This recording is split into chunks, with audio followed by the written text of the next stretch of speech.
सबसे पहले मीडिया के सभी साथियों को बहुत-बहुत धन्यवाद कि आज की इस प्रेस वार्ता में आप हमारे साथ जुड़े हैं।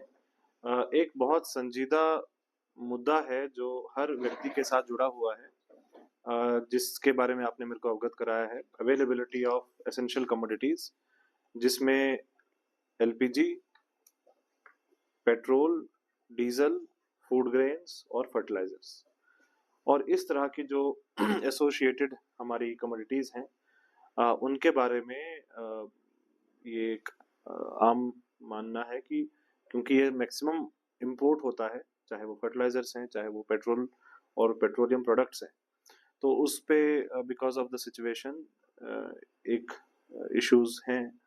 लेकिन जहाँ तक बात हमारी डिस्ट्रिक्ट लेवल पे स्टॉक्स की है, सप्लाईज की है और उसके संबंधित जो उसका एक स्ट्रीमलाइनिंग सिस्टम है, उसके लिए डे वन से ही गवर्नमेंट ऑफ इंडिया की तरफ से, ministry of petroleum and natural gas की तरफ से बड़े क्लियर इंस्ट्रक्शंस थी कि किसी भी हालत में हमने ब्लैक मार्केटिंग, स्टॉकिंग और होर्डिंग इसको पनपने नहीं देना है।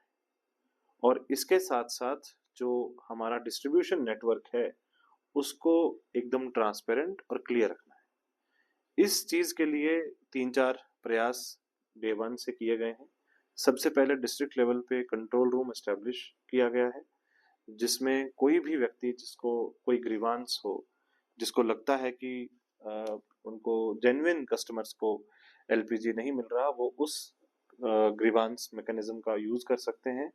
मैं आपको बताना चाहूंगा कि हमारी डेली की जितनी ग्रीवांसेस आती हैं सबका डे एंड पे क्लोजिंग होता है और कोई भी पेंडेंसी उसमें नहीं रहती। इसके साथ साथ जितने भी हमारे डिस्ट्रीब्यूटर्स हैं, चाहे वो एलपीजी के डिस्ट्रीब्यूटर्स हैं, चाहे वो हमारे पेट्रोल डीजल के डिस्ट्रीब्यूटर्स हैं, सबका दिन में 2 बार स्टॉक्स लिए जाते हैं, डे ओपनिंग स्टॉक्स और डे क्लोजिंग स्टॉक।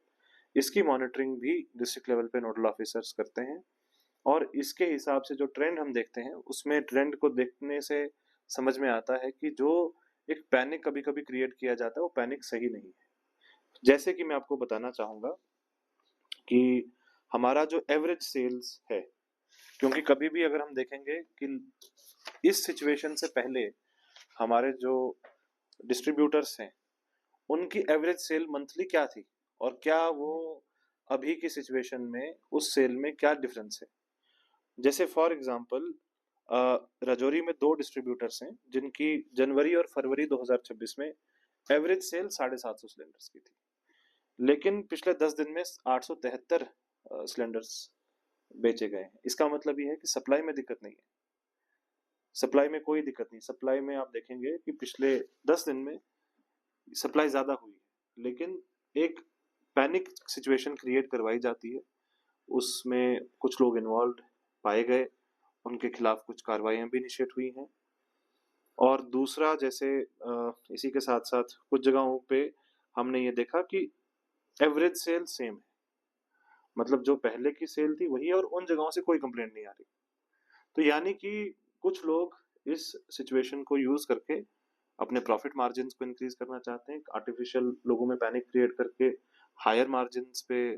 कुछ कंप्लेंट्स हमारे पास आई हैं कि सिलेंडर्स को जो है महंगा बेचने की कोशिश की जा रही है। उसमें मेरी रिक्वेस्ट सभी लोगों से है, सभी नागरिकों से है कि किसी भी कीमत पे जो हमारा रेट्स अप्रूव्ड हैं उससे 1 रुपया भी ऊपर बेचने की पावर्स किसी के पास नहीं, वो सब ब्लैक मार्केटिंग में कवर होगा। दूसरा, मेरी रिक्वेस्ट ये है कि एक डिसीजन लिया गया है कि जो हमारी सेल्स हैं, चूंकि वो ओटीपी बेस्ड सेल्स होनी चाहिए, क्योंकि सारे के सारे कस्टमर्स जो हैं वो ई केवाईसी कस्टमर्स हों। सिटीजन्स के पास एक ऑप्शन होता है सेल्फ ई केवाईसी करने का। आप वेबसाइट पे जाके अपनी जो ऑयल मार्केटिंग कंपनीज हैं उनके जाके सेल्फ ई केवाईसी कर सकते हैं या नजदीकी कॉमन सर्विस सेंटर पे जाके ई केवाईसी कर सकते हैं। ये बहुत आसान काम है अपना। एक जैसे आजकल आप देखते हैं कि आप सोशल मीडिया की प्रोफाइल बनाते हैं, उसमें भी बेसिक डॉक्यूमेंटेशन चाहिए, बेसिक इन्फॉर्मेशन चाहिए। उसी तरीके से आप मान लीजिए कोई एप्लीकेशन डाउनलोड करते हैं, उसमें फोन नंबर डाल के वो ओटीपी आता है, वो ओटीपी डाल के रजिस्टर करते हैं। तो सिमिलरली इसमें भी ये इम्पोर्टेंट है कि नो यूर कस्टमर, कि जितने भी ऑयल मार्केटिंग कंपनीज हैं they should know there customer, ताकि जो एक आर्टिफिशियली लोग स्टॉक करने की कोशिश करते हैं उन घोस्ट कस्टमर्स को निकाला जाए। तो मेरी ये रिक्वेस्ट रहेगी कि जिन जगहों से लोगों को ये ज़्यादा दिक्कत आ रही है कि हमारा ओटीपी का कोई इशू है, उसमें ई-केवाईसी करना सबसे इम्पोर्टेंट है। ई-केवाईसी अपडेट करें, अपना ई-केवाईसी करें। ये जितना अच्छे से होगा, हमारी पैनिक सिचुएशन में भी बहुत फ़र्क पड़ेगा। तीसरा आपने इशू बताया एक्शन टेकन ऑन जो ब्लैक मार्केटिंग या स्टॉक जो इलीगली होल्ड कर रहे हैं। मैं आपको बताना चाहूँगा कि अभी तक हमने डिस्ट्रिक्ट में कुल 80 ऐसे छापे किए हैं, जिसमें हमने 130 से ज़्यादा सिलेंडर्स बरामद किए, जो डोमेस्टिक सिलेंडर्स कमर्शियल एस्टेब्लिशमेंट्स पे यूज़ हो रहे थे, यानी कि उनका मिसयूज़ हो रहा था, क्योंकि आप जानते हैं कमर्शियल एस्टेब्लिशमेंट्स पे डोमेस्टिक सिलेंडर यूज़ नहीं किया जा सकता।